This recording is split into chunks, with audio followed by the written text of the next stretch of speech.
Fine, no.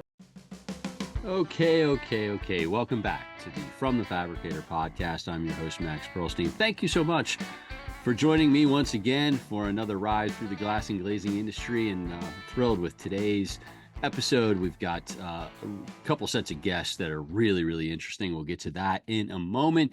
Thrilled to announce for the first time, brand new supporting sponsor, the wonderful people from Frameless Hardware Company, FHC. There's a new sheriff in town, folks. FHC, the Frameless Hardware Company, just opened doors to a new service center in Dallas, Fort Worth, providing Texas and surrounding states with local inventories of glass and glazing tools and supplies, architectural hardware, glass railing system, frameless shower door hardware, and transaction and display systems. The new service center is conveniently located in Irving, Texas, and it is open for business. Check out fhc-usa.com for more info.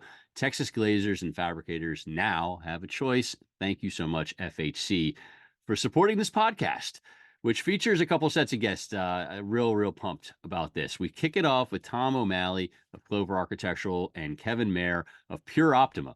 And we're going to get deep into demountables, interior systems, and the market. It's a hot market, interesting market, and I learned a lot during that piece. I also learned a lot during our second set of guests, Matt Fox and Travis Nevins of the IUPAT.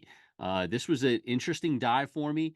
Again, I'm all about what's good for the end product, both fabricated and installed. We covered a lot of ground. Supersized podcast, lots of information, lots of takeaways from tremendous people. Four really genuine good people. So thanks for checking this out. Thanks for listening and watching. And we're going to start it off with Tom and Kevin, and we'll see you on the other side with some TV notes and news. Thanks again. Here we go. Okay. To kick things off this month, I'm thrilled. I've got a pair of guys here that I have a ton of respect for. One you've seen before. He was on my first ever podcast a couple years ago. Another one I'm just getting to know that we just were chatting offline that I'm surprised we had never met each other before this day. So that's pretty cool. Welcoming in Tom O'Malley of Clover Architectural. He's their managing partner. And Kevin Mayer of PurOptima. He's their commercial director. Guys, thank you so much for doing the podcast. Good to be here. Yeah, thanks, Max, for having me back. I appreciate it. Yeah, Tom, you're a recurring guest. It's good to have you back again. The ratings are always pop when I have you, Tom. So that's a good thing. Sure. Well, it's the third time I get the steak knives, right? Exactly. Your parting gift. Yeah. Yes.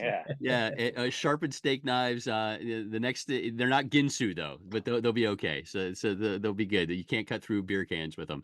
I'm thrilled to have you guys with me. And we got a lot to cover because it's really interesting what Clover and PurOptima have going on. You guys are definitely known throughout the industry, but there are people that are listening and watching this podcast that may not know. And I should go back 1 second. Tom's website, cloverarchitecturalproducts.com. Find them online there. Kevin's you can find at puroptima.com. That's puroptima.com. Check out what they've got going. I'll repeat that a couple more times through the cast. But for those that may not know you, I'll start with you, Kevin. A little bit about your background, where you grew up, went to school, and how you made it into the wild and wonderful world of glass. It's a long story. I hope we have a lot of time. We got time. No. I'm born and raised in Baltimore. That's where I've lived my entire life. Graduated from Western Maryland College, which is a small private college here in Maryland, and now goes by the name of McDaniel College. Okay. Actually, I had an opportunity to go to college. I was an athlete in high school and had an opportunity to go to college to play lacrosse. That's how I ended up at Western Maryland College. And Hopkins didn't recruit you, or did you turn Hopkins down to go to Western Maryland? Hopkins did not recruit me, although I'm not sure I would have been a good fit for Hopkins at that stage in my life. Okay. And so as, born in Baltimore, went to school close to Baltimore. Although, not to cut you off, Kevin, real quick, is Max, you say that Kevin's sons were recruited to play at Georgetown and the Naval Academy, so not too far off from the Hopkins side. So he's so his kids got the smart genes for the sure, bloodline. So. The bloodline is there. Yeah, absolutely. I'm glad you jumped in on that, Tom. The bloodline is there. Good for your kids. I like it. Go ahead, Kevin. Very cool. Yeah. And I graduated from Western Maryland College. This was in the late 80s.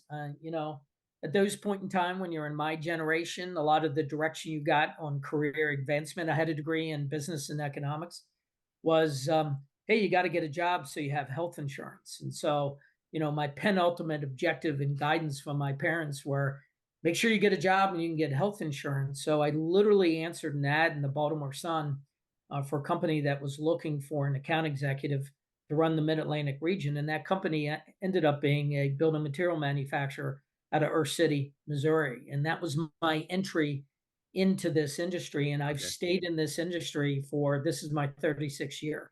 Yeah. And Get so in, you don't get out. Yeah. No, I began as a regional manager running 5 states in the Mid-Atlantic region. My career began to elevate. I had some success. I loved the category. Being an athlete in college and really living in a competitive and complex and ever-changing environment. That's kind of what you live in when you're an athlete in college. It really translated very similar to working in the building design and construction industry. It's ever-changing, it's complex. There's a new challenge every day. Yep. It's highly competitive.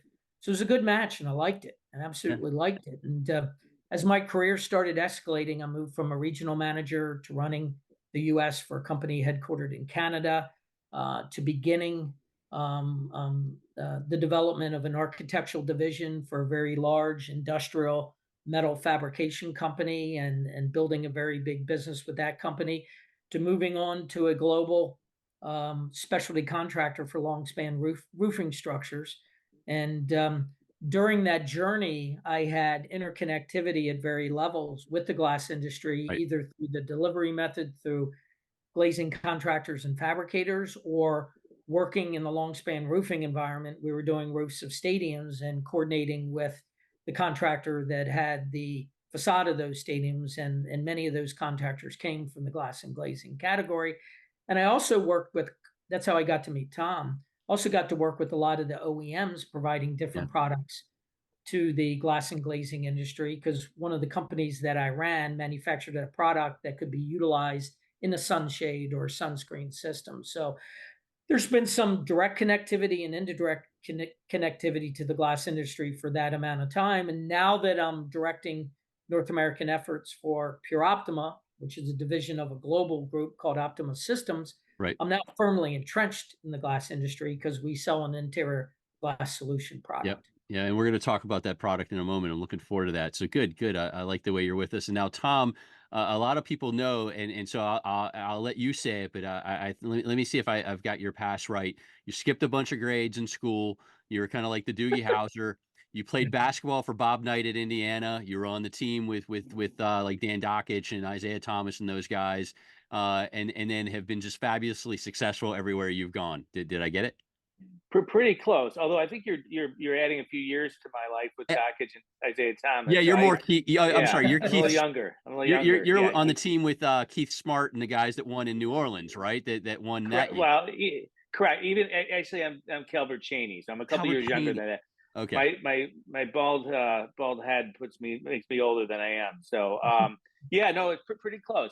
So I may have, instead of skipping a few grades, had to repeat a few grades. But so I grew up on the southwest side of Chicago, the suburbs, but I went to school in the city, and then from there did go to IU, went to the Bloomington for 4 years, and came out of there. And I worked at my first job. I worked for the Mayor's Office of Special Events on the World Cup, and it was great. I got to meet a lot of pretty cool people, being on the host committee or working with the host committee. I was not on the host committee, but it was the who's who of Chicago, and it was a really cool thing. It was a great start. And from there, actually, I peddled some wine with basically it was a distributor for Gallo for about 3 years, and learned a lot of great things there. It was a great team of salespeople. I worked with one of the Gallos that's now leading the company right now, and learned about work ethic and different things like that you could do. You're kind of in charge of a territory locally, and no one was really checking up on you, and it kind of gave me, I travel a lot now for work, and there's times I could be like, hey, I could be back at the hotel and watching a movie, but I'm like, that's not what I'm here for. And I think that job really taught me, like, hey, you can get as much out of your territory as you want. And so anyway, from there, then I kind of reconnected with the Trainer family who I'd worked for in the summer, and they hired me to work at Duralco as their national sales manager. And I was there for 18 years. Had about 5% ownership there. Kind of did all the things we're doing at Clover now. We did the sunshades and panels, and yeah, so I was there for 18 years, and then when things kind of went haywire with Trainer, I branched off with a couple partners, and we started up Clover, and that's kind of what brought me over here. So, like Kevin, I'm not a couple of years behind Kevin. I've got about 28 years in the building industry, but I've been doing stuff for probably 32 years out of school, and yeah, it's been fun. So. And I didn't mean to age you with the Indiana references, but I'm so old that I'm stuck in that. And I just had a podcast that I listened to with Isaiah Thomas on it, so that's the first one that came to mind. So I apologize for that. But Clover just celebrated 10 years in business. Congratulations, and we'll talk Thank you. about Clover in a second. But I did not know. It's funny. I learned something every time I'm with you. I did not know you had that Olympic factor. So June 17th, 1994 is one of my favorite documentaries of all time. And there's a 30 for 30, and that was the opening day of the World Cup, and it opened in Chicago. You had the first game. Correct. Wow. Yes. And it's funny with OJ. Not funny that OJ passed, but I remember we were hosting one of our 5 parties for the host committee the day that OJ's chase started. And I remember sitting watching it before I had to go to I think we were either at the Shedd Aquarium or Museum of Science and Industry that night. But yeah, so kind of brings back memories. I love it. All right, so let's get into this. So Kevin, interestingly enough, I've got a Baltimore flavor on this podcast because following you guys, I have Matt Fox and Travis Nevins, and Travis is a Baltimore guy, and we talked Baltimore and seafood and so on. So so we got a Baltimore flavor to this. I like it. I could definitely contribute to that. I actually have lived in the city now for 12 years, raised my kids outside of the city. So I definitely know the food and beverage I like trails in Baltimore City. So. Well, I told him I'm going to come visit. He's going to take me. I got to make sure when I come visit, I hook up with you, and I'm going to eat well when I come to Baltimore. That's for sure. I like that. I like it. So let's talk about PurOptima. Sure. Basically, there are some people that might know exactly what you do, and then there's those that may not. To me, I'm completely engrossed in the product line that you've helped build here. So talk about what PurOptima does and how it's fitting in our world right now. Sure. So PurOptima is a manufacturer of interior demountable glass wall partition solutions. We're headquartered here in the U.S. The U.S. headquarters are here in Baltimore. We are part of a global division, though, which is the Optima Systems Group. Right. The reason we go to market here in the U.S. under PurOptima and not Optima Systems is we had a trademark issue and couldn't use the Optima Systems name over here. So that's the really only thing different about the naming over here, other than we're solely incorporated here, but we are part of a larger group in the interior demountable glass wall partition segment. And so we deliver these solutions to market through a network of project delivery partners. And we have exclusive arrangements with them in key regions throughout the U.S. market. We've built a very, very good network of project delivery partners to date. We're not finished. We still have some regions in the U.S. that we're addressing, but we're off to a really good start. The company really landed here, and the effort began to incorporate this business here late 2020, right into early 2021, when a pretty extensive planning effort went on to put a program together to come into the U.S. market. And for many companies that are headquartered in Europe and manufacture part of the product in Europe, coming into the U.S. is a daunting task. It's big, it's vast, we've got large geography, it's very fast moving. It works similar to a lot of other markets around the world, but it's different in a lot of other respects. So the company wanted to make sure they had a well thought out and well researched and market intelligence informed plan. So it started a long time ago.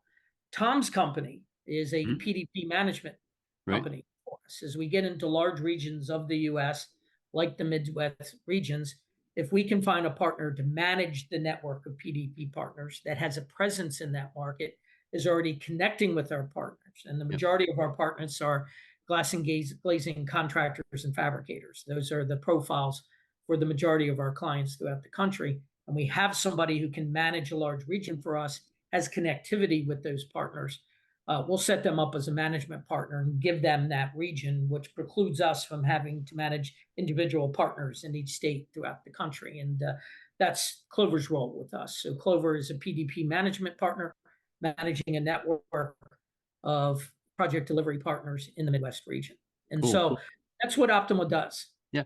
And we're going to dive deep into like the product line in a second, but Sure. Tom, to you, now you're hooked up with PurOptima, so I'm curious. One is explain everything that Clover does, or at least I don't think we don't have enough time for you to explain everything that you do, but throw out what you do, and also now how you have fit PurOptima into the offerings. Sure. So Clover's main product lines have been it's a couple different things, but it's been sunshades. Whether it's custom fins coming off a curtain wall or it's the traditional horizontal sunshades. And we're kind of known as the guys that do the weird sunshades. Like, hey, that's not off the shelf. Let's call Clover. And so that's where we kind of play in that sandbox a little bit, where we have the most success. Although we do a lot of traditional sunshades as well. Then we do a lot of garage screening. So we'll clad a garage with perf metal or expanded metal, different types of screening. It could be extrusions. So that's something we do a lot of as well. And then we have an all glass door entrance system. So we make rails and header bars and side lights and channels, and we sell that to traditionally tempers and let them sell a complete system on to a glazing contractor. We do have some glazing contractor companies we work with. And then on the other interior work, we do interior fin tube covers and linear bar grills, which is kind of taken off for us. It's something that traditionally the mechanical guys would pick up, but sometimes it's attaching into the curtain wall system or it's right in front of their glass, and the general contractors want the glazers to pick it up. And they've always been kind of leery of it. And once we've done our first job with someone, that they feel more comfortable because we're not afraid to have some custom sizes and stuff that the mechanical guys don't want. So that's definitely a growing product for us. And then we dabble in other things. We do cladded doors. We'll clad a storefront door in any brass, bronze, muntz, stainless. We've done some custom windscreens on buildings. We've done some custom glass canopies. Yep. We do a lot of brake metal. So those types of things. And so PurOptima kind of fits in with us because it's a product that we're seeing a lot more of. We're seeing that our Clover traditional all glass doors aren't always getting that business anymore, and it's going to the demountable system. And we kind of, when Kevin kind of approached me about, hey, would you know anybody that might be interested? I said, well, we might be interested. And so that's kind of how we got involved with it. And it kind of fits with our management partner, because the people that we've chosen in our markets are people we already know and do a lot of work with, that we thought would be a good fit for this product. And so it was kind of a natural fit. And I think that's where our value is being able to help PurOptima get in with some of these people who maybe in the past were kind of frustrated losing the business to the furniture guys. Yep. And maybe the introduction of, hey, this is something you guys believe in. Okay, now we'll talk. And then once Kevin gets in and can tell them about PurOptima, I mean, it's typically the deal is done. They're all on board. Kevin does a great job with that and really knows it. So yeah, that's kind of how that works for the product offering side. I like it. I got Tom O'Malley from Clover Architectural and Kevin Mayer of PurOptima. You can see them online, cloverarchitecturalproducts.com, and then PurOptima, and it's with no E in there, PurOptima.com to learn more. Now, Kevin, let's talk more about this, because there's a lot of options out there in the demountables and the interior office plays, and lots of confusion, that whole D8 versus D10 and so on and so forth. What separates, I mean, I've been on Clover's site, I've been on your site, so I've seen it, and I recognize a few things that are beautiful about your systems, but what are the things that you're pointing out that separate you from all these other players out there? Sure. And just a quick comment, because I think this is contextual for what we're talking about here today. The demountable the interior glass partition segment or category in the U.S. market is one of the fastest growing categories of any building material category that you'll find. Right. on average, you're going to see 5.5 to 6.5% compounded annual growth rate in this category throughout the country. So it is definitely growing, and you hit on that as you introduced PurOptima and Tom and I. And what's driving that is we've got a new kind of lens that we look at interior office usage in a variety of different market segments. We look at it differently. Clients are looking for adaptability, reconfigurability, ability to take a system and change the way it's laid out, and make several individual offices into a conference room, to have the flexibility of taking entire systems down and relocating them from one building to the other. So that's driving a lot of the growth in that. What differentiates our product is twofold. I mean, we really go to market today under three big mantras. The first mantra that we go after is a sustainability mantra. We use the world's lowest carbon emitting architectural grade aluminum that you're going to find throughout the globe.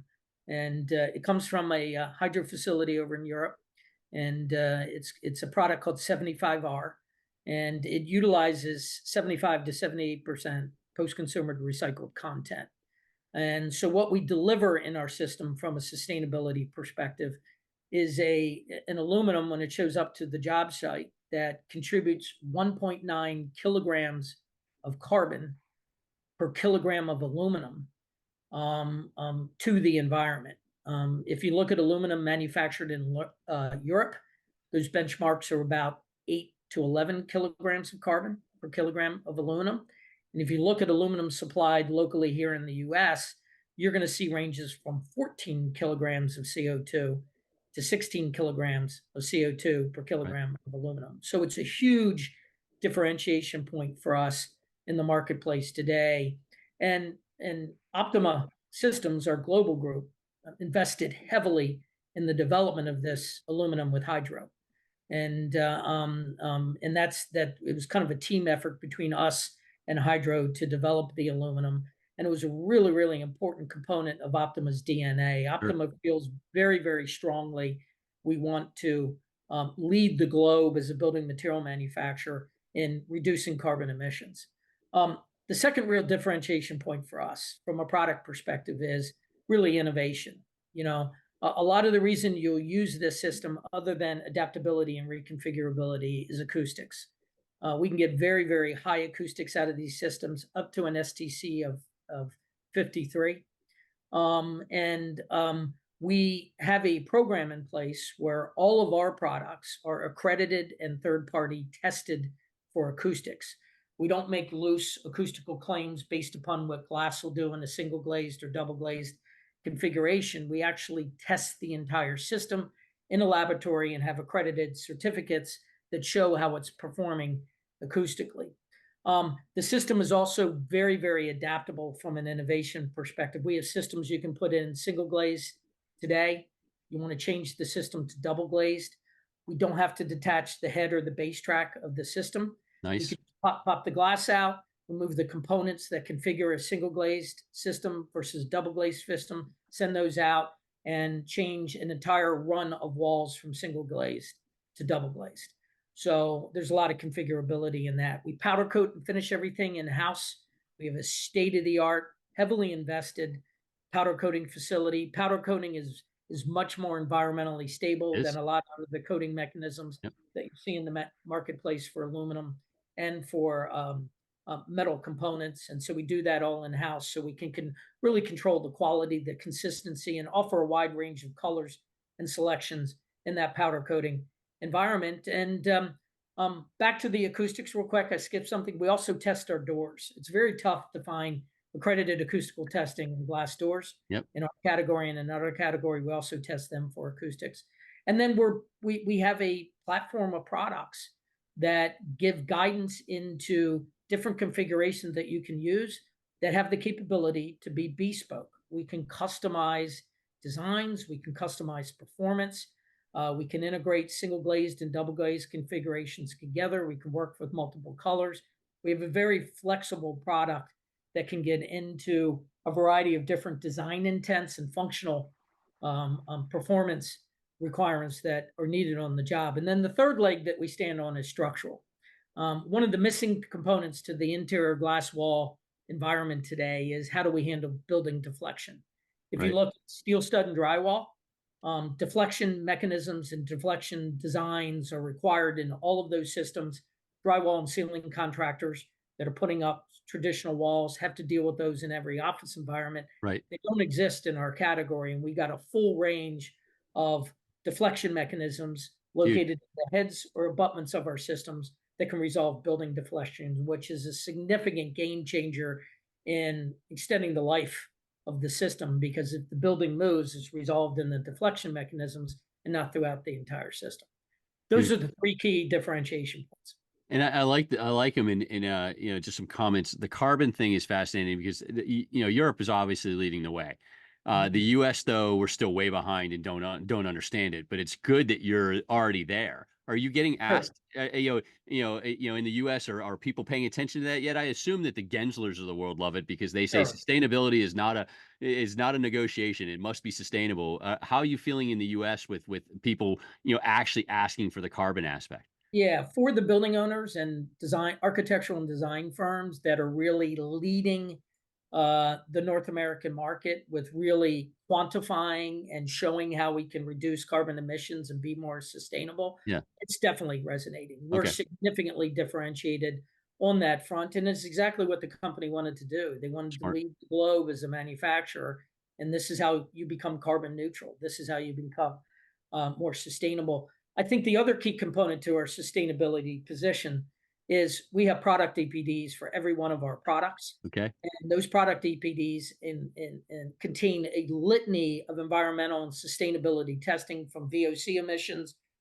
all the way up to the low carbon, all the way up to the calculations for global warming potential, all the different components that roll into an evaluation of how a product's performing from a sustainability and environmental predicament. Those are all living in an individual product EPD, and those resonate very strongly because it's a documented certificate that shows specific to the product that we're selling how it performs from a sustainability perspective.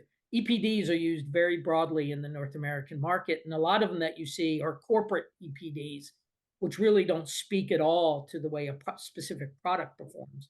It speaks to how the company is looking at sustainability and what they're doing in their general operations. So the combination of the product EPDs and those firms and end user groups that are really driving the sustainability charge, it's resonating, but there's still a learning curve.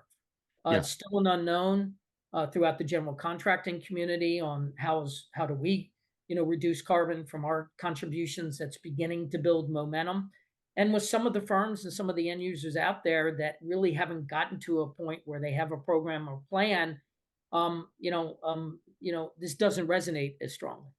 Yeah, it's a challenge in the U.S. And North America, more so the U.S. I think Toronto and Canada gets a little bit more than we do, but that was a good piece, and also impressed on the EPDs. That's fascinating. And then the biggest bugaboo that I've always run into with any sort of interior demountable system was acoustic. And the fact that that is a pillar and it is so important, and you're hitting numbers there that are just incredible. And it's tested. We're not anecdotal about how we approach acoustics. And the other thing that we have an entire product management team that knows how to interpret the acoustical performance of a glass wall. The glass wall is a component of an interior construction. And so how do we assess and analyze acoustics in a corridor versus acoustics in an open area? What should the expectations be? How do we deal with acoustic and noise transfer through demising walls, through ceiling systems? We have the ability through our product management group to actually consult with either an acoustic consulting, building owner, an architect, and designer on how our performance is integrated into the overall performance from an acoustical perspective in the building interior. Super. I was just going to throw in real quick that the unique thing about PurOptima and its Optima products over in the UK is Optima Products obviously manufactures this product, but they're also a contractor over there. They install and fabricate, probably, Kevin, you can probably, it's about 65% of the demountable glass wall system in the UK. So I mean, that's a big number. That's a big city. It's not like saying it's 65% of Topeka, Kansas. Right. It's like New York. So it's legit. Yeah, That's we've got a lot of expertise, Max, not only product manufacturing, but also construction methodology, how to build them, how to put them in place, how to adapt the product locally. A lot of the product that we sell that's standard gets adapted locally, mainly at the door locations. If we have, mag locks, automatic openers, just performance features that need to be addressed on site. We've got a lot of expertise through our contracting division over in the UK that can help advise us on how we approach those different things. And that's a true value for us. no There's no doubt. yeah. No doubt. I love it. I love it. I got Tom O'Malley from Clover Architectural. He's their managing partner. See them online at cloverarchitecturalproducts.com. And I've got Kevin Mayer, PurOptima. He's their commercial director. And you can find everything we're talking about online at PurOptima. That's PUROPTIMA.com. And I always like to mix things up on these podcasts with a fun question. And Tom is my TV guy. He and I share a lot of shows back and forth. He gets me hooked on these shows, and usually at the end of these podcasts, I give my recommendations on what I'm watching, and half of them usually come from Tom, and I usually call that out. So, Tom, fun question: what are we watching these days? What's the TV shows for me? So we just finished. My wife and I just finished a show called The Gentleman. Okay. That was, I think, based over. I got to remember, maybe in the UK, but it was a guy that was in White Lotus. I don't know if you've seen White Lotus or not, but the first season, it was the husband that was having fun when his wife wasn't around, Right. if you want to call it that. But he plays a part in that show, so that's really good. That's probably 7, 8 episodes of that. We did watch a little while ago that Lioness, and I think that was pretty good. And that they have another one coming out. Yep. Again, these are a couple of these have been off like maybe last rewatch, but since you and I talked last, we watched Shrink with Harrison Ford, and that was really entertaining. Okay. And then one I'm watching, I never watched when it was out. I'm watching right now is the Shield, which I don't know if you ever watched that. Oh, absolutely. That's a great show. Yeah, I've been enjoying that. So it's something to kind of pass the time. And as I rattle all these off, I always feel like, boy, Tom's a degenerate. He either doesn't spend time with his family and just watches TV. So no. I'm the same way, and I love the Shield. It was a good treadmill show. And so Kevin, I didn't know. Are you a TV guy, or do I have to change up? I am a TV guy on the show side. Yeah, on the TV side, I'm pretty much History Channel. I love it. ESPN. I'm a car guy, so I watch a lot of Motor Trend. I'm not a mainstream TV watcher, but I do like shows. And my wife and I are empty nesters, so we do have time to do a lot of TV watching. We enjoy it together. The latest show that I watched that was absolutely spectacular was Winning Time, about the Lakers and Celtics rivalry, and Larry Bird and Magic Johnson. And it was directed by Jonas Hill, just absolutely spectacularly done show. And then right before that, we finished up the latest series with Jodie Foster of True Detectives. Yep. Which was based up north in Alaska, which was just, we've liked all the True Detectives series that have come out. And the latest one was really, really spectacular. So those are the last two things that we've watched, other than me geeking out on History Channel and Cars. I like it. I like it. TV viewing, yeah. But all very good. All mentioned from you guys. I've seen a few of them, like Lioness with Zoe Saldana. I thought that was fantastic, and I look forward to. I added The Gentleman. I have not seen that. And then on yours, Kevin, I loved Winning Time, based on the Jeff Pearlman books, and I was so bummed when they canceled it, because you still had so much more to go. Absolutely, and I grew up. I was in high school in the early 80s, so I kind of lived, and I played basketball in high school. I kind of lived through that era, and I could remember a lot of those games and Dr. J and all of that stuff. It was really well done, and I just liked the way that they produced it, just from a videography perspective, what made you feel like you were in the 80s when you were watching it. It was just well done. Really they picked the time and the way that they did the video or the filming. Yeah, you nailed it. A great series. 2 seasons of that on HBO. My picks are on the end of this podcast, and one of them, Kevin, you'll really like. But I'll throw it out right now, just because you're a busy man.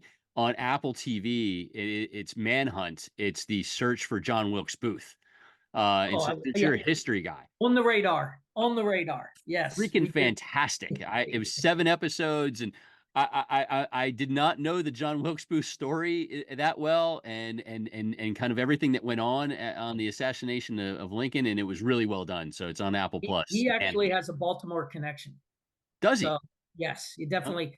I think his brother had a business in Baltimore, and some of the early planning, or we'll call it the indoctrination of John Wilkes Booth, began here. And he traveled a lot between Baltimore and Washington. I've interesting. read numerous books on John Wilkes Booth, so that's definitely on the radar. Well, check it out. I'll be curious to see what you think, and how they were accurate or not accurate in the history aspect, for sure. So very cool. All right, back to the serious stuff, because I could go on TV going on and on.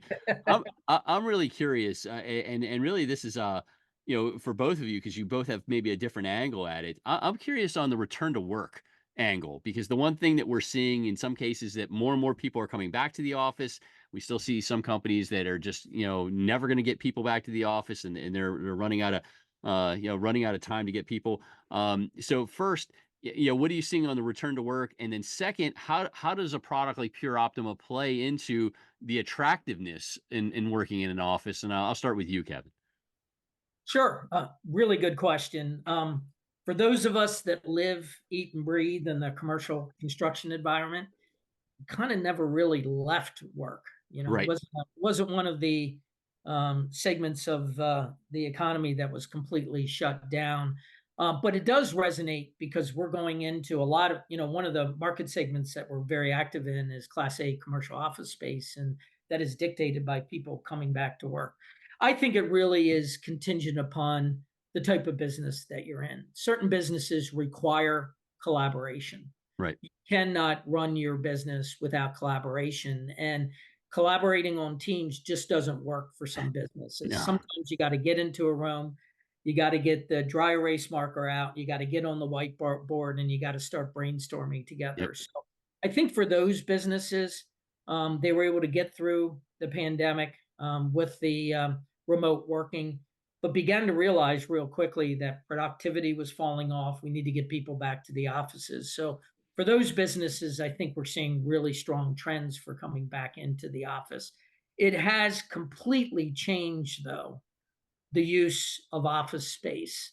Right. As we get into the next generation of office usage and office space, we see less and less individual 10 by 10, 10 by 12 offices.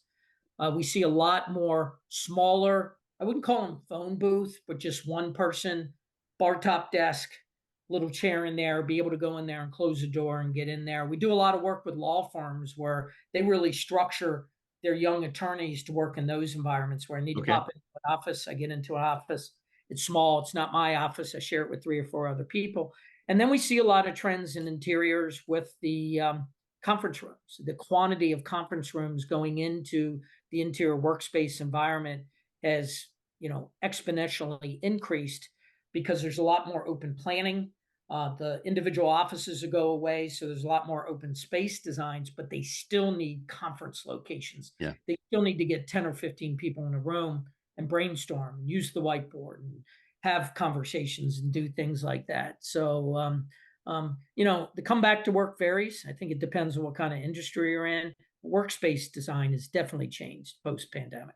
Yeah, for sure. And Tom in Chicago, I mean, it's got to be pretty interesting from your view. What's going on there with return to work, and how it's all kind of working going forward?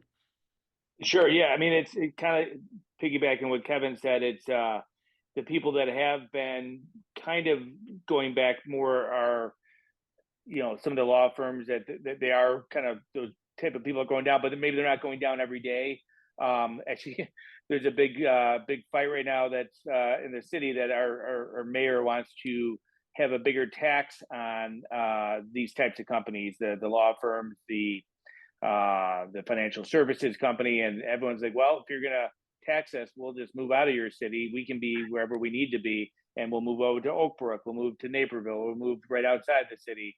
And so I think we'll see what happens with that. He's the last couple of things. He's not to get political. His things have not passed, but but no, I mean, it's like I travel all over, and you get different feels from different people saying, hey, no, it's been good. We're seeing a lot more things happening. And as Kevin said, my core customer base is generally the glazing contractor, and they're all pretty much back in full time. I think some have allowed people, or they've hired people maybe live in another state because of COVID. They saw that they could probably make that work, so it expanded their workforce to some other areas. Didn't have to be someone right there. But as I go in, I've been seeing more and more people in. It's not like, oh, that person hasn't been in for 3 months or so on and so forth. So, and even Clover itself, we have a little bit of a hybrid with a couple people. But for the most part, we have everyone in, and we like to, our meetings are better when everyone's in the office and go through and we were able to go through things together. But unfortunately, I think teams and the hybrid situation is never going to go away completely. And if it's used the right way, it's a valuable asset. When it's used the wrong way, it kind of divides the company, and you don't get as much out of it. Yeah, it becomes a crutch. So I got a couple more questions for you guys before we go. And Sure. this is one I'm really curious about, Kevin. The number one myth that comes to interior glass systems, my myth would be that acoustics suck and you can hear everything, from miles away, sort of thing. And you kind of answered earlier about how great your acoustics are. But I'm curious, you've been in this business. Optima Systems over in the UK is a monster. PurOptima is rocking and rolling here in the States. What's the number one myth that you have to deal with on the interior glass options? Yeah, acoustics is definitely one of them. And that, in our segment of interior glass wall construction, which is a demountable segment, we can get really, really high acoustics, as noted before. I think some of the other myths that is really the use of the term demountable. It's used loosely throughout the category, and a lot of the systems that are used for interior glass wall construction are not demountable. They're stick-built systems. You've got to mechanically fasten the entire system together. There are systems out there that are truly demountable and reconfigurable. And if you look at the history of demountable systems, which dates back to the late 60s and early 70s, when the first generation of those systems were developed, they were developed to be movable, relocatable, adaptable, all the things that we see in our product today. And many of them ended up in industrial manufacturing, facilities and plants that were constantly reconfiguring them. Europe kind of adapted demountable glass wall solutions for the adaptability and reconfigurability, and began moving them into a higher end design segment of the market. Although the biggest myth is there are systems out there that are completely adaptable. We can reconfigure. There are reuse programs that you can utilize in our segment of the category, where you buy 7 floors of a demountable system, and a company like us can come back throughout the life of those buildings and help you reconfigure floors. We can move from single glazed to double glazed in systems, as mentioned before. We are doing work over in Europe, and Europe's always 5 or 10 years ahead of trends here in the US, where we're moving entire multi-floor glass wall systems from one side of London to the other side of London, and reconfiguring them, salvaging the majority of the products and reusing them. So there is a reuse function in this industry. And then the other big myth that we get out there is, anodization kind of lives in master specs throughout the glass and glazing industry. It dates back 20 or 25 years when anodization was the biggest thing in the game. It was a new way to coat aluminum, prevent galvanic corrosion, extend the life of the aluminum finish, make the finish maintenance free and stuff. And there's a lot of myths out there that the only coating that you can use for an interior demountable wall system is an aluminum finish, and it's not. We've got powder coating. You can liquid apply. You can do a lot of different things with it. And I had a senior architect with a major firm in the U.S. say to me a couple months ago, "Why do we still specify interior systems with anodized aluminum?" And I said, I think it's just living in master specs, and it hasn't left. Nobody's really taken the time to think about, hey, there's other finishes, and finishes that will work as good at a lower cost, and they're inside. You don't need it for outside. So those are the biggest myths that I see in the category. And obviously you're knocking them down. And I'm glad you brought up the demountable angle, because I do think most people, I'll say this honestly, in our industry, I think most people do not think these systems are truly demountable. Mhm. They They think are. that they think that, they are getting anchored and they are stick built and it's not demountable. So that's what does kind of, again, set you in now working with Clover and then those project partners apart, because this is Sure. demountable. You said you can move them around. Yep. Yep. Interesting. Absolutely. Interesting.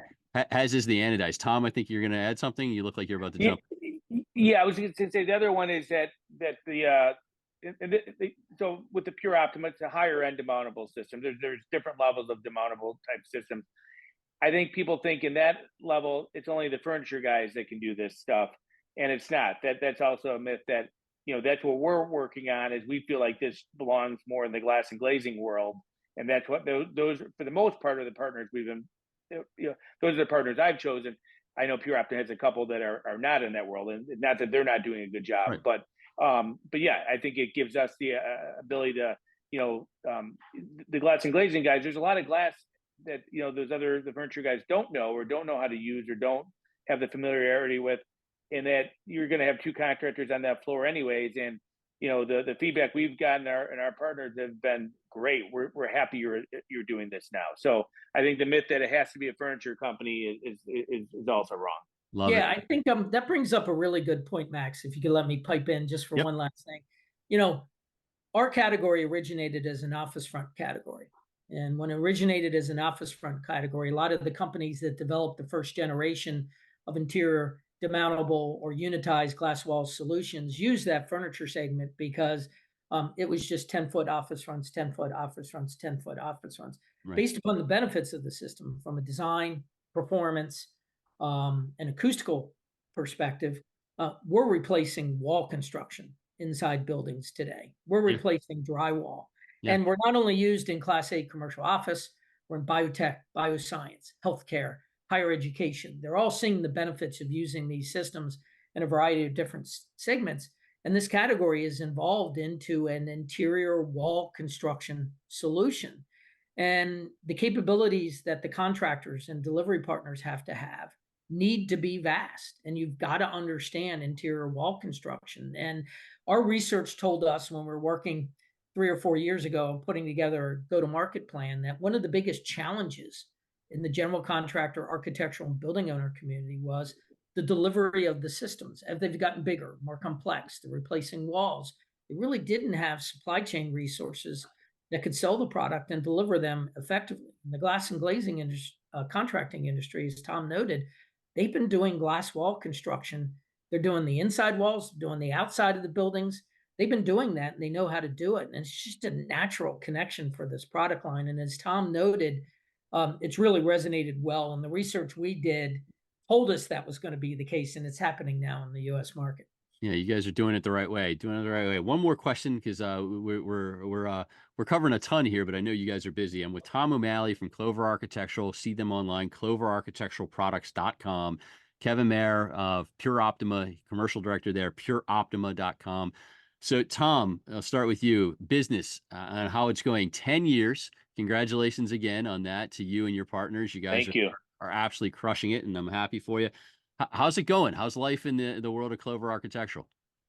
Sure. No, it's yeah. Thank you. It's been we've been really fortunate to hit the 10-year mark, and my partners Ed Carney and Jim Shrimpluski and our whole team have done a great job. So we're very fortunate. We have a lot of other types of partners that have helped us along the way as well. So we it's not lost on us on how we got to 10.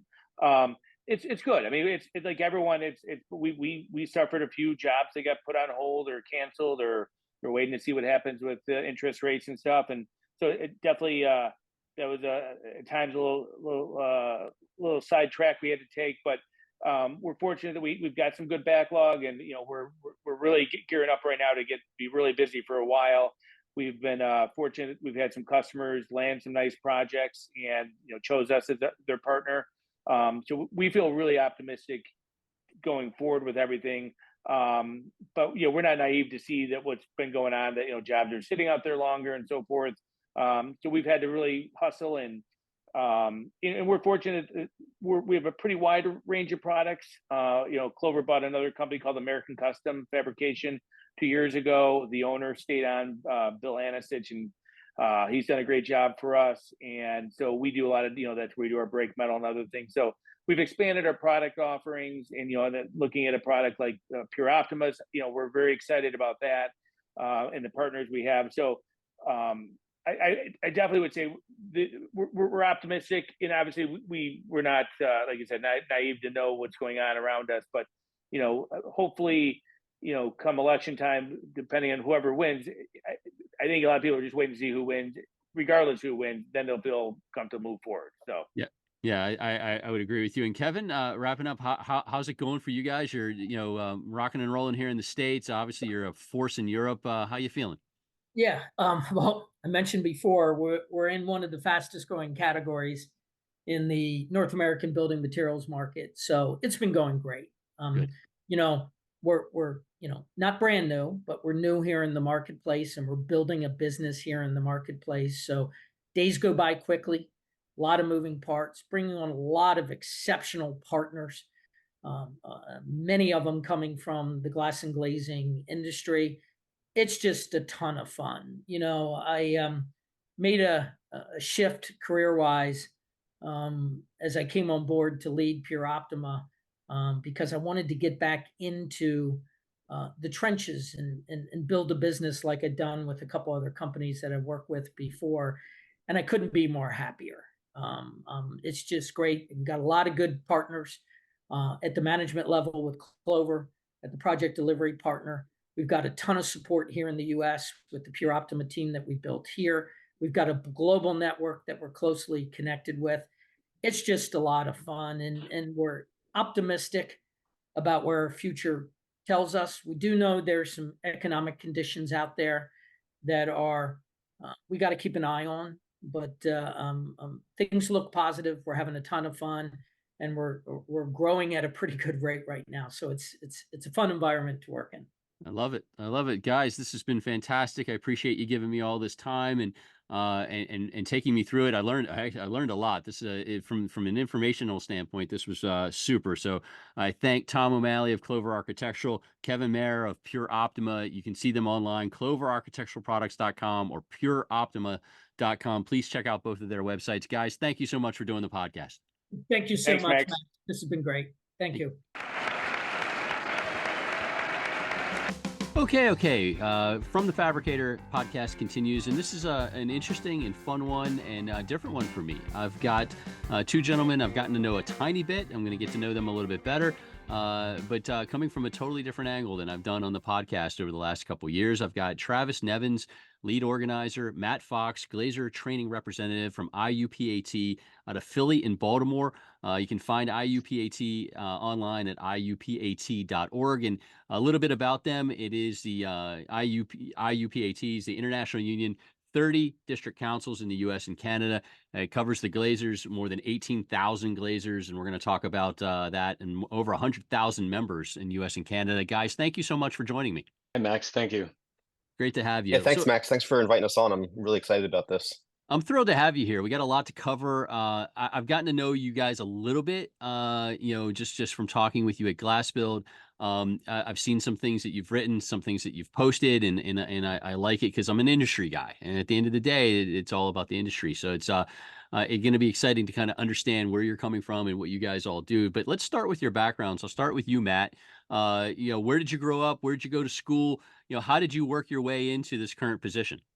Yeah, so I'm out of Philadelphia originally. I've been in the glazing industry for about 25 years.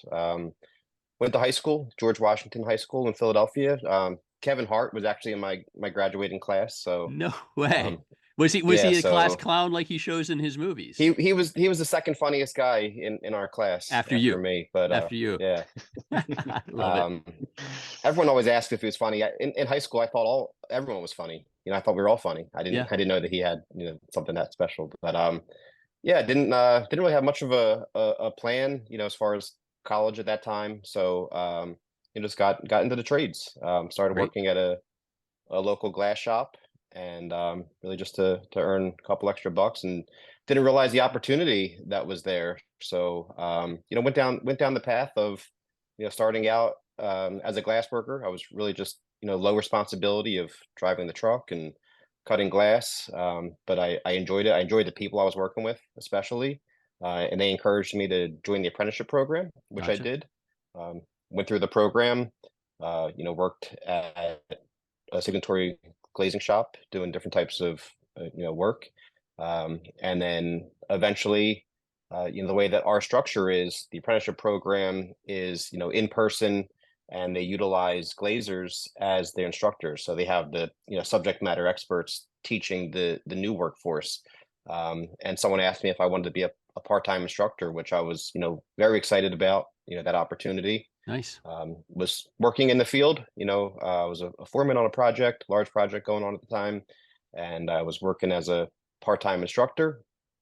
Then eventually, the guy who was the full-time instructor retired, and they asked if I wanted to take that position, which, just a completely new set of challenges from working in the field. You go from seeing your accomplishments, day in, day out, you see the structure of the building, then you see the facade go up, to where the challenge of an instructor is different, right? You're taking and trying to empower individuals with new skills and setting them on a career. So, really exciting pathway. And I've always enjoyed that. And then about 3 years ago, I came on staff to work for the International Finishing Trades Institute, which is that training arm. Wonderful, wonderful. So yeah, so I did not, that's exciting. So you've been in glass, from the start. You didn't start in a different trade or anything like that. You went from high school to the glass world, right? Yeah. I've been in this industry, pretty much, in high school I had a couple part-time jobs doing this or that, but anytime I've ever worked full-time, it has been in the glass industry, which, obviously I know from talking to you, you have the passion about it, and I think I obviously have that same passion. It's exciting. There's always something different. The technology is always changing. You can see those results. So yeah, it's been a huge part of my life. Neat. Now you're teaching people. Very, very cool. How about you, Travis? What was your path, and which Hollywood star did you graduate high school with? Zero. I grew up in upstate New York, so not a lot of stars come from Delaware County, New York, but that's about an hour east of Binghamton, so pretty rural. Not a ton going on in the small town that I grew up in, but very similar pathway to Matt. I worked at a glass shop in high school. Wow. I started sweeping the floors there. I actually didn't really understand what they were doing. I would see curtain wall on soul horses, and I just couldn't picture how that would become a window at the time. And fast forward, I ended up working there full time that summer after sweeping floors after school for an hour and a half every day. And I started to understand how the systems worked and the concepts behind everything, and really started enjoying it. However, at that time, I thought I was going to be an artist and I was going to do airbrush work on hot rods and motorcycles. And so I took the pathway to get into auto body. I did a work study my senior year, and then I started working at an auto body shop. And shortly, about a year after high school, I realized that I wasn't an artist. I was simply replacing panels on broken cars, and overall, it wasn't the pathway that I wanted to be on. So I went back to that glass shop with the intention of joining the union, because when I was there in the shop, I was a non-union person, and I wanted to be in the union. I saw what the union gave some of the other folks that worked there, and I said, that's where I need to be. That's where I want to be, and I made that my goal. And 4 years after that date I made it my goal, I finally became a first-year apprentice. So I had 4 years under my belt fabricating in the shop before I became an apprentice. So then I did about 4 years as an apprentice, a little bit longer. It took me a little longer. So then I became a journey worker, and I was really enjoying it. And then I wanted to expand a little more, so I started teaching health and safety classes on weekends, things like OSHA 10, OSHA 30, blueprint reading, CPR, all Nice. that stuff. And I kind of got my foot in the door with the staff, and I started understanding the inner workings of our union and starting getting more involved. And that led to taking a position with our organizing department at District Council 4, which is our regional office there in upstate New York. And that led to me becoming the director of business development. And then from there, I moved to Clover, which is our regional office here in Upstate New York. And that led to taking a position with our organizing department at District Council 4, which is our regional office there in upstate New York. And that led to me becoming the director of business development. Okay. which then led me about 3 years ago to take this position I'm at now with the International Union, where I work with the organizing department. But my focus is generally in the glazing industry and industry advancement in that industry. Very nice. Very nice. And now you are in Baltimore, correct? Yes, that's right. That's an important fact I left out, that I did move from upstate New York to Baltimore about 3 years ago when I took this position. Gotcha. Gotcha. All right. So, again, IUPAT, I didn't know, I knew it a little bit. When I was kind of growing up in this industry, I was involved in Detroit in the Glazing Contractors Association that were all union people.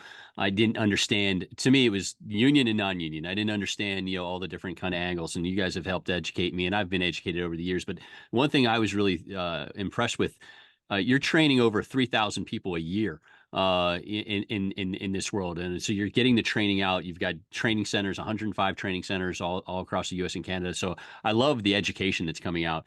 So again, let's start again with you, Matt.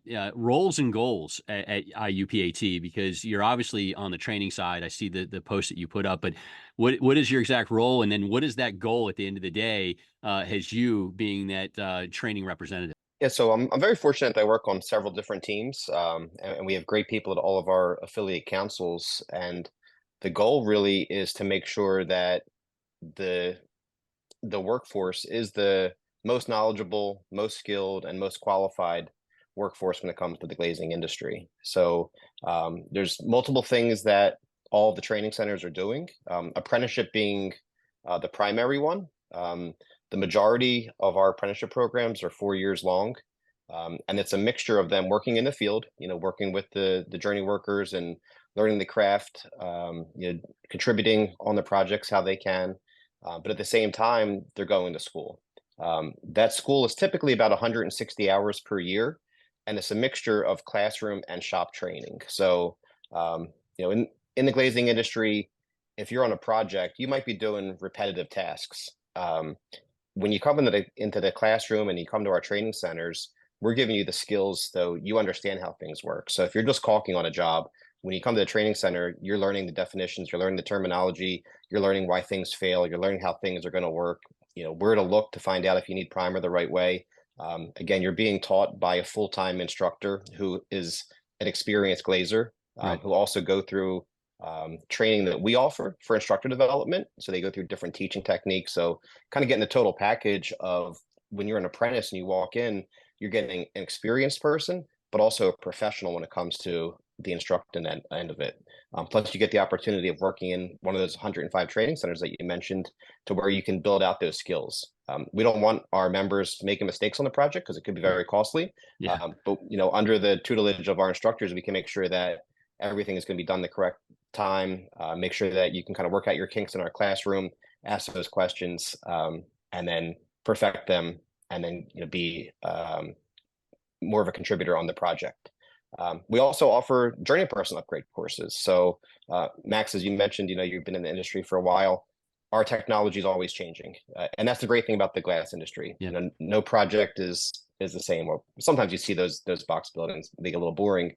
But I like when architects push that envelope, when we're utilizing more and more technology, whether it's for sustainable energy or dynamic glass. Let's make sure that our workforce understands what all that is and how it works. Yeah. So we offer, pretty comprehensive journey person upgrade or continuing education courses. And then, of course, we have health and safety, right? We want anything under the health and safety umbrella. We want to make sure that the workers are going home safe. Also keeps the contractors' insurance rates down. Yep. And then we also offer certifications that are required within the industry, whether they're working with different types of machinery or something that the industry, is kind of embracing, like the AGMT. We want to make sure that our workforce has all that. So at the end of the day, a contractor who's one of our partners is getting that qualified workforce. So my role when it comes to that is to work with our directors of training, work with our glazing coordinators, glazing instructors, and help them, with whatever tools they would need to be successful. That's huge. And like you said in it, nobody wants mistakes, nobody wants injuries. And we suffer when we have bad jobs, as an industry. It wipes us all negatively. So, having a high performance glazer, on a high performance glazing job, is crucial to us. And interesting approach there all the way around. And Travis, how about you? I mean, for you, you're dealing with more than 100,000 members already, and you're obviously trying to gain more. What's your roles and goals at IUPAT? Yeah, and the number one goal, Max, is increasing market share for the IUPAT, for the signatory contractors, and for the membership. That's the number one goal for me. What that looks like would be my role, which is a lot of what I do is focus on industry standards and incentives that can uplift the industry. So, like Matt mentioned, that training, that's something that we want to promote, we want to talk about, and we want to utilize to our advantage every time that we can. Any certifications, NACC, AGMT, those two, promotion of those, work in compliance on those. Any grants that we can work on or be a partner on, especially now, we can talk a little bit more about that. But and any tax incentives. So things like NACC and AGMT, bipartisan infrastructure law, the Inflation Reduction Act gave us a ton of opportunities and things that we should be looking at and participating in. And then also working with our national association, the National Architectural Glass and Metal Association, or NAGMA. We work closely with them as well. So all these things give us an advantage, or hopefully an advantage to get our affiliates to work, and make sure that we have quality workforce on those projects like Matt mentioned. And I could talk a little bit about each one of those things briefly. The NACC and AGMT is something that I look at quite a bit. We've seen a ton of specifications come out for this, and Right. a lot of our affiliated contractors carry that NACC certification, and a lot of our membership carries the AGMT certification. So Right. working on specification compliance and helping our affiliates with utilizing all of the resources that we have is kind of what I do. So if I see somebody on the West Coast that's successful doing something, I'll share it with somebody on the East Coast. So a lot of times I feel as though maybe I don't do as much work. I'm simply the conduit to share ideas that others have. Nothing wrong with that. You Yeah. got to get that info out. That makes a lot of sense. And I'm a big fan of NACC and AGMT. I think that's a huge piece. So it makes sense that you're working, closely within that, for sure, for sure. And so you had you're going to go through the other categories, NACC, AGMT, and then the others.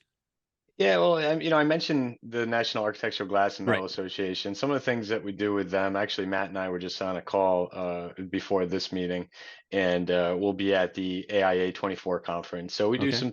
some things like that in partnership with them.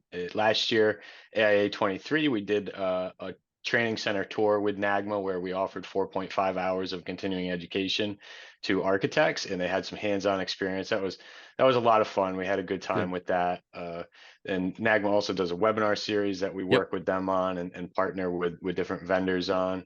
But mostly in the last year, especially, what I've really focused on was the bipartisan infrastructure law and the Inflation Reduction Act, because there was a couple of things that gave our affiliates a huge advantage, and that being that 5-time multiplier on some of those tax incentives for utilizing prevailing wage and apprenticeship, which, like Matt said, that's the world we live in already. So we promote that to owners, end users, and to our affiliates as much as possible. Make sure that they're aware of the investment tax credit, make sure they're aware of the 179D tax deduction, things like that. And then also working with some owners, like grants like the Renew America Schools grant, where we've partnered with some school districts to apply for those. And then recently we just applied for career skills training grant, seeking a $1 million award for increased training on energy efficiency glazing. So we're looking at photovoltaics, electrochromic glass, thermal bridging, vacuum insulated glass, triple pane, warm edge, or the whole run the whole gamut. Just increase that a little bit more, and keep promoting these things that lead to increased market share for the IUPAT. Excellent. And then the pressure goes on Matt to train the folks on, dealing with electrochromic and dealing with the transparent photovoltaics and so on, and that's good that you've got the journey person, and training aspect going there. And then on NAGMA, I love the webinar series, the quarterly webinar series. You've brought in some really interesting. You had electrochromic, I think, slated for this year. I don't know if it's happened yet, but I know you had Sage talking about the electrochromics. So it's smart. I like what you got going on there. Very, very good. So I'll start with you on this one, Travis. I'm sure that you run into tons of misconceptions with regards to IUPAT. Probably already from talking to me. I had misconceptions, didn't understand certain things, and I've learned. What do you think the biggest misconception that you run into about the union and IUPAT that you run into each day? There's one that maybe isn't as big of a misconception as it used to be, and maybe I could get your feedback on this, Max. But I think one of the older misconceptions is that labor unions in general were old, pale, and stale, right? Or a bunch of white men keeping folks out, and it was nepotism and the brotherhood, blah blah blah, right? And I think things have changed. I know that the IUP has changed, and I was thinking about this recently, and I pulled some figures on that. When it comes to diversity, equity, inclusion, it's one of the main priorities that our general president has and our general executive board has, and therefore it's a priority of our organization because that's the future, and it's time that we get with it. And so we're one of the most progressive labor organizations out there. So I pulled some figures, and I'm looking at women in construction in general sit about 6.2%, but our apprenticeship has 10% women. So, nice. We're ahead of that. We're ahead of it on the apprenticeship. Now, don't get me wrong. We got a long way to go. Right. These numbers are these numbers are very bad. It's almost embarrassingly bad to even talk about these, but we're making headway. We have goals set and we're getting there. When we look at African Americans in construction, 11% in general construction. The IUPAT has 14% African Americans in our apprenticeship, so we're ahead of the curve on that. But again, it's not great. And in construction, we have Hispanics sit at about 27%, and the IUPAT has 33%. So, okay, so ahead of the curves. Yeah. Yeah. So we have a long way to go, though. But it's front and center for us, and it's something that we care deeply about, and we're gonna get there. We're on our way. Absolutely. Matt, how about you? You have biggest misconception you run into about IUPAT? Yeah, it's, it all comes from, whose perception is it, right? So, like my perception of what the IUPAT has always provided a sustainable living wage for my family and pension and great training and a quality of life. So, when I'm trying to get a misconception, I'm trying to see who it's coming from. And I see a lot on social media, right? So, a lot of people who may not be part of our organization, I see them say things like thinking like the union is an external organization, but the union to me has always been, the people that I work with, the brothers and sisters on the job, or my instructor who was a union member, like that. That's always been, the union is who we are. So I think the misconception is that the union is an external organization, where it's not. It's the people who come together who want to fight for better wages and better benefits and better training and things like that. Right. Sometimes I see a lot of statements like they want to leave where they're at because they want to better their lifestyle, but they're afraid that they're going to sit on the bench for the union. We have 1,400 contractors. When you come to work as a glazer for the IUPAT, you're not working for the union. You're working for one of our contractors who decided to partner with us because of those benefits, and they believe in those better wages and things like that. So you're working for a contractor just like you currently are. It's just now you're a member of the IUPAT where you're provided those benefits. So I thought that would be a misconception that I was thinking about, that I'd like to kind of air out and make sure that people are aware of that. Yeah, no, I think that is a big point. The bench thing does come up quite a bit, and especially on social media, where there's just so much misinformation, and a lot of people just spouting off. And I'm sure you two probably wade into social media very carefully, because on some of the sites in our industry, you get some interesting battles between the folks that are pro-union versus anti-union, and lots of craziness on there. I'm sure. I don't know how you two wade through it. I try to like scroll past it because it's so bizarre. I scroll past everything on social media. People will argue about everything. So there, Yep. In general, there's a lot of misconceptions. But I think always have the conversation. If someone is unsure, you can find me on social media. Feel free to reach out. If there's an organizer on your project, just talk to them, ask the questions. That's how we learn. That's how we educate ourselves. Yeah, and you do a nice job, Matt, on social media. Nothing against you, Travis, but I do see Matt's stuff, and I do point them out on my blog here and there. So nice work, nice work. Thanks. I've got Travis Nevins and Matt Fox on with me from IUPAT out of both Philly and Baltimore. You can learn more about them at iupat.org. We're wrapping up Mental Health Awareness Month here in May, and the one thing I noticed as I was doing my research is, and you mentioned health and welfare is a big piece for you guys. You've really stepped up though on the mental health thing, and I think that's a big thing for our industry. Glass Build, we're doing things with it. We did it at BEC. Travis, starting with you on this one.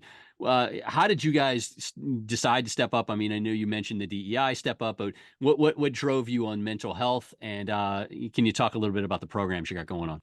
Yeah, this is really important to the IUPAT. We have a full-time director that handles all the training and education around behavioral health, substance abuse, addiction, suicide. And that gentleman's name is Chris Schleiblein.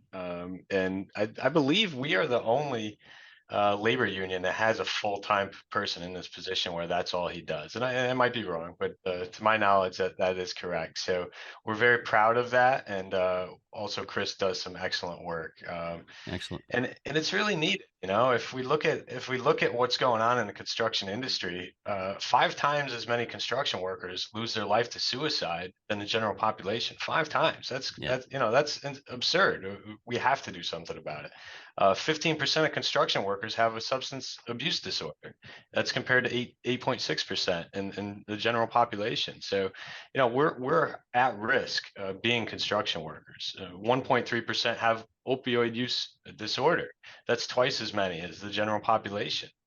And we know that everybody knows somebody that was touched by this, right? It's a huge issue that needs to be addressed. And then, when we talk about likelihood of death due to opioid disorder, construction workers are 7 times more likely to die due to opioid overdose than workers in any other industry. So it's something that Chris has done a great job of developing a plan for this to remove some of that ignorance and instill some empathy in the world and just normalize the conversation about substance abuse, about mental health. And it's hard. It's real hard. We a lot of us, we come from a world with a bunch of alpha males that think if you show any weakness, you are weak, and vulnerability is just get out of the way. There's no room for that here. And I dealt with it growing up, and it's really refreshing to know that the world is changing where a man can still be a man and have a conversation about their feelings and about weakness, right? And substance abuse and addiction, because a lot of folks in the industry are facing those issues. Yeah, no doubt. And again, I admire the fact that you're into this, and I did not realize you had a full-time person. That makes it even more impressive. And again, I noted, Glass Build, we had sessions last year. We had sessions at BEC. I'm sure there's going to be sessions again at Glass Build. I've got Dave Argus from Karas and Karas coming on next month on the podcast, talking about this sort of thing. So, I'm a big believer in that we have to address it. So it's good. It's not good. It's great that you guys are doing that and have programs in place. Before I move on, Matt, did you have anything to add to that? The only thing I would add is, education has been a huge part of that. I myself, I have learned so much and expanded my empathy on, substance abuse and how to help people, because Travis is right. It is a very, alpha male dominated world, and people don't want to always show vulnerability, but the more people understand things, I think the more we can help them. One thing I'd just like to add is, outside of the work that our director, Chris Scheiblein, is doing, we also have champions in all of our affiliate district councils. So, the members can reach someone, locally, and typically meetings are set up and you can attend the meetings, and just to be more inclusive and make sure that people feel comfortable if they do need that help. Good. I like it. So Travis Nevins, Matt Fox, IUPAT on with me. We'll lighten things up for a few moments, with the fun question I do each month, each podcast. So I have to ask, because once I found out that you guys were Philly and Baltimore, the thing that popped into my head was food, because food's always on my head. But that food that is at famous for both of your current cities. Now, Travis, I didn't realize you weren't Baltimore born and bred. So, I still think you'll know an answer on this, but I'll start with you, Matt. So when somebody's from Philly, the question is who does have the best cheesesteaks? Is it Pat's? Is it Geno's? Is it somewhere else? Who do next time I go to Philly, where am I going for my cheesesteak? So I was hoping to try a newer spot that I've been hearing rave reviews about, and the place is called Angelo's. I've been hearing, wonderful things. I unfortunately have not been able to get to it yet. So my personal, I'll give two, because food's very important to me as well. So I have a hard time just dialing on one. But Yeah. I think my number one would be Joe's Steaks, Joe's Cheesesteaks. Got a couple locations. And then Steve's Prince of Steaks is my number two. Okay, so not the ones that that's kind of where I'm at on the not the cheesesteak. tourist. So hopefully anyone from Philadelphia who's watching, I do them proud. I think you probably did. So not the tourist traps. I like that. So you threw out some good ones, Joe's and Steve's. I like that. And then you got to get to Angelo's. So you got to let us know how that turns out. And now Travis, I will. I'm on assignment. I'm a special assignment for you. I love it. I love it. Travis, Baltimore seafood. Where am I going for my seafood on the harbor in Baltimore? Yeah, I think I just moved across the water to the Baltimore Peninsula area, Locust Point, and I gotta recommend Locust Point steamers for the blue crab, because that's a Baltimore thing, and it's a very Baltimore-esque restaurant, right? It's on the corner of one of those old row homes. It's a bar restaurant, and everybody has a Baltimore accent, if you will, when you walk in, and it feels so Baltimore. I really love it, and it's in my neighborhood. And the whole reason why I wanted to be in Baltimore was so I could stay in my neighborhood and just walk to these beautiful little restaurants. So there's quite a few here, and I'll tell you, Baltimore gets a bad rap, but I love it. It's definitely home for me. We bought a home here. I'm gonna get married here, and I love it. I can't get enough of Baltimore. In fact, my fiance laughs because I'll be driving towards the city coming home, and I'll go, finally, and she's like, nobody else says that but you. So it feels good. I love it here. Fantastic. I love it. All right, so next time I'm in Baltimore, I want to get to some of the sites there, and I will try that, and obviously get to visit with you because you're an ambassador to the fine city of Baltimore. I love it. So a couple more before we go. This one is kind of the question of what concerns you, what excites you about our industry going on right now, the glass industry. So Matt, what's the big concern you have about our industry, and then on the flip side, what's got you positive about our space?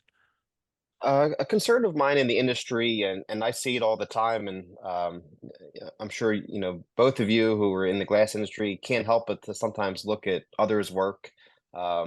Is just the lowest bidder with the unskilled, unqualified workforce. Yeah. Walking by storefronts and you see no silver scepter, right? And that system is weeping into the building and it's going to cause some type of mold or structural damage and rework, and it's going to cost more money. And it's just, that it's not a good thing for our industry. No. Our industry should demand the most qualified, skilled workforce. And I think there's a way to do that. I think, Travis touched on it a couple of different times. The AGMT is a third party that kind of quantifies that. Mm-hmm.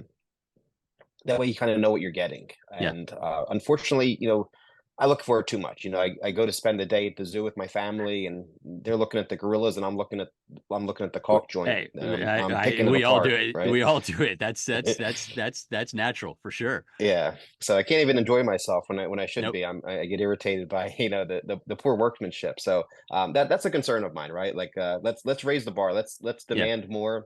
Let's expect more out of the industry. Everything's always hurry up and get it done, but right. At what cost? To go back several times and to pay more than to do it right the first time is a concern of mine. So I would love to see that corrected. And then just what excites me is just the glazing industry as a whole. If you see, like a TV show or something about the future, and you look at the buildings, they're all glass, and that's gonna stay true. I remember there was an article that came out of the Wall Street Journal probably 10 or 12 years ago that one of the most needed jobs in the future was going to be a glazer. It was like the number 2 on that list, and that's so exciting to me. You know, I love this industry. I love the people. I love the work that we do. I love the finished product, and you know, I love that. I think the future is going to continue to do that. I think we see a lot of work coming up over the next 10 years with some of the laws that Travis had talked about. And I'd love to see, you know, the United States start to go more sustainable and kind of catch up to where Europe is, and that's great for the glazer. So those are just a couple of things off the top of my head, Max. I like it. I like it. Travis, you?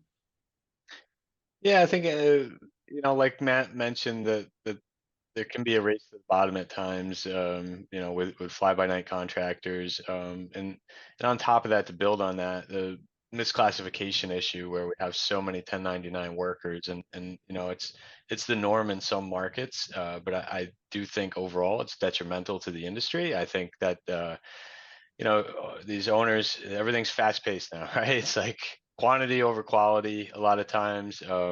Drawings aren't 100% when the project's starting. It's kind of figured out as we go. You know, RFIs like crazy.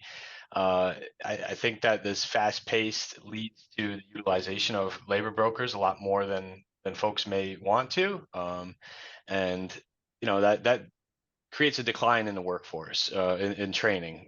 The work quality can suffer because you don't have those folks that are going through an apprenticeship or staying with one contractor long enough to learn the culture, to learn the skill set. We have a lot of transient workers doing this or that, and some of those folks can be treated unethically, right? If we look at the undocumented worker can be exploited, and you know, that there's studies that show, there was one in Washington State, the underground construction economy.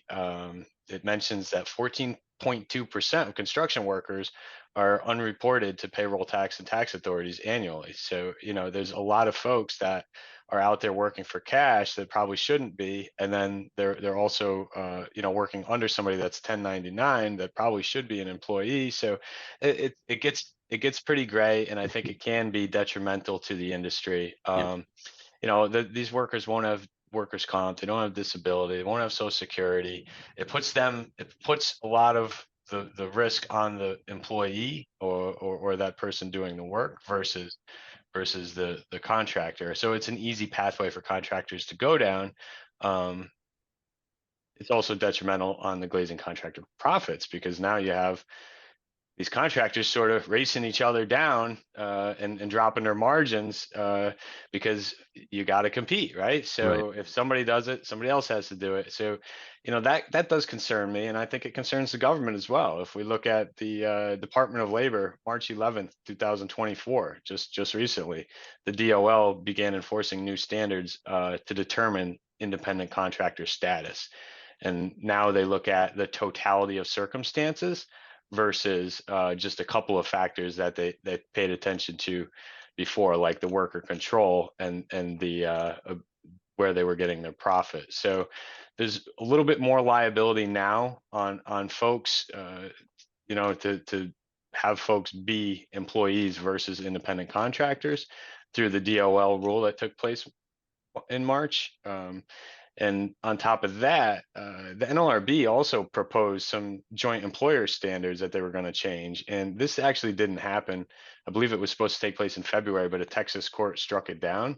But the NLRB was looking to change those standards, where if they had indirect control, not just direct control, that they could then be considered joint employers. So if you look at that, that would basically cover everybody that utilizes brokers, you know, would now have that ability to control them.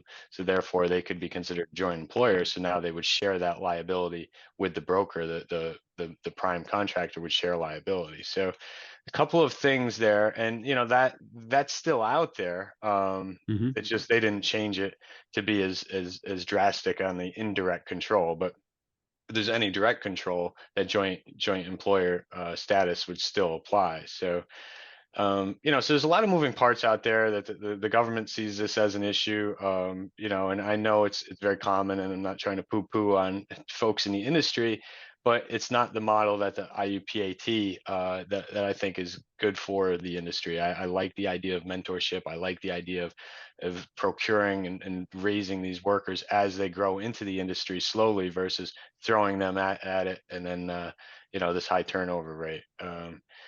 But what I'm excited about with all this, enough of the bad news, right? What I'm excited about is that this is investing in these young workers to stay on track with the model that works, right? Like I love the idea of mentorship. I was mentored. My first boss mentored me.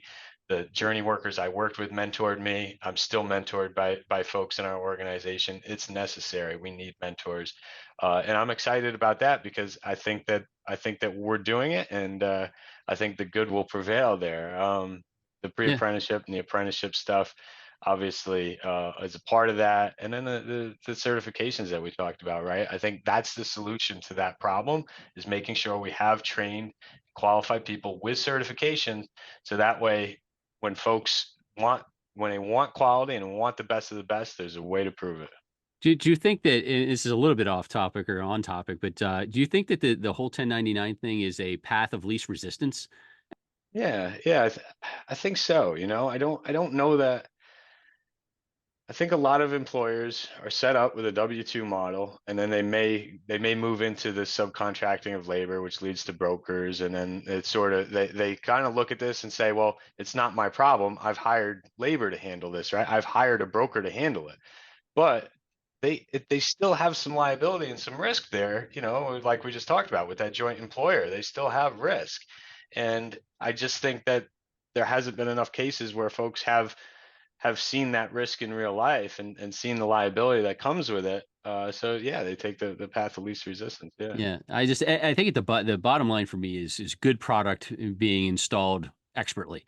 I just can't stand, like Matt was saying. I mean, I look at every job and I can't stand when I see bad product coming from a fabricator, if it's distorted tempered or bad insulating or whatever the case may be. And same with the glazing installation, if it's poor, and it all comes back on all of us.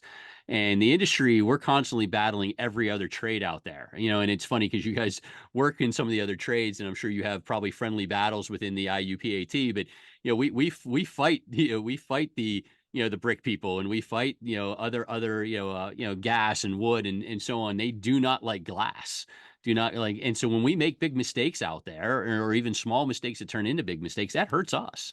So that's why I'm a big believer in what's going on. That's my 2 cents. But I like both of what you said, both positively and negatively. All right, so wrapping up, last question. I've held you way too long, so I appreciate your time today. Curious on your forecasts, because you're coming from a different. I ask this pretty much to every guest, what they see for the rest of the year and into next year. You two are coming from a totally different view than a fabricator of hardware or a manufacturer of glass or even the glazer sort of thing, because you're seeing all different things from all different angles. So, Matt, what are you seeing economy-wise forecast for the rest of 2024, 2025? Staying busy, worried? What's your feel there? Yeah, so to your point about, we see it from a different angle, from the training aspect of it, we have to continue to train the incoming workforce, right? Because no matter what, there's always going to be people retiring. We're always going to have people, contractors that are bidding more work and doing other things. So I think that's a primary objective, that we want to make sure that we're still bringing that workforce in, because we see an outlook over the next 10 years with some of these projects. The government is investing a lot of money into sustainability and looking specifically at glass as a solution. 10 years ago, we would always hear HVAC and lighting, right? Everything was always HVAC and lighting, but they're looking at the facade as a primary solution to fix some of this. So, we foresee a lot of work coming up. So with that, the work that I do and working with the teams at the affiliate centers is, let's make sure that we're constantly recruiting, bringing in those apprentices, because it does take that full 4-year apprenticeship program to get them to that well-rounded skill set, to where the contractors that we partner with, have what they need. I love it. Get them trained up. Travis, your thoughts? What are you seeing for the economy and the forecast in these next couple of years? Yeah, I want to quote this gentleman that spoke at our Finishing Industries Forum, which was a few months ago out in Vegas. But this is a forum for contractors, and Sage Economics gave a presentation, and there's a gentleman named Anirban Basu that in 2023 he predicted a recession, or maybe it was 22. He predicted recession. And he said, in the next year, we're going to have a recession. And if you ever have a chance, Max, to listen to this guy, his name is Anirban Basu. He's from ABC. Yeah.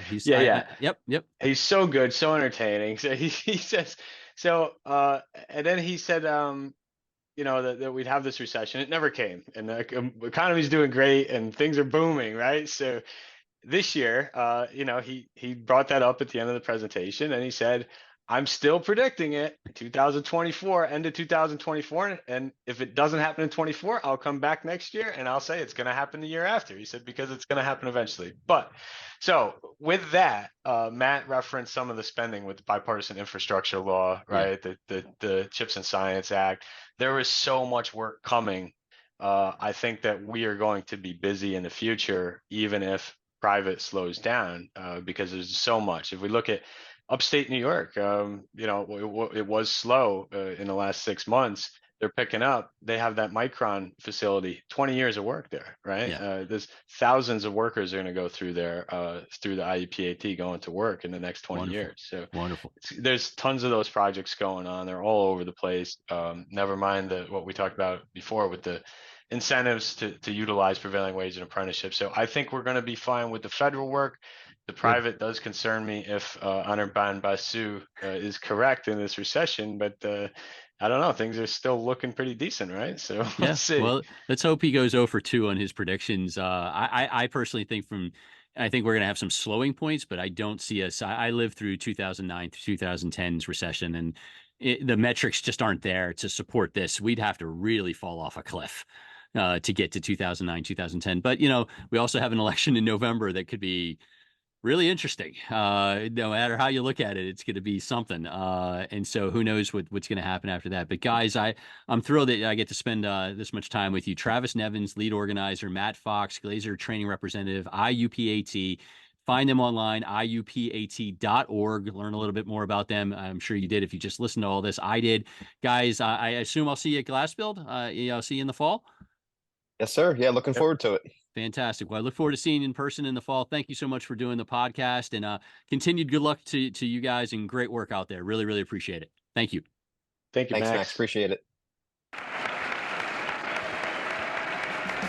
Okay. That wraps up the interview portions, and I'll get to my TV choice in a second. But again, thanks to FHC for sponsoring. If you don't know, there is a new sheriff in town. FHC, the Frameless Hardware Company, just opened their new service center in Dallas, Fort Worth, actually in Irving, Texas, and they're going to provide Texas and the surrounding states with local inventories of glass and glazing supplies, hardware, architectural hardware, glass railing system, frameless shower door, hardware, transaction and display systems, everything that you've come to need and want. The FHC folks have it for you. Again, it's located in Irving, Texas, and it is open for business. Visit fhc-usa.com for more information.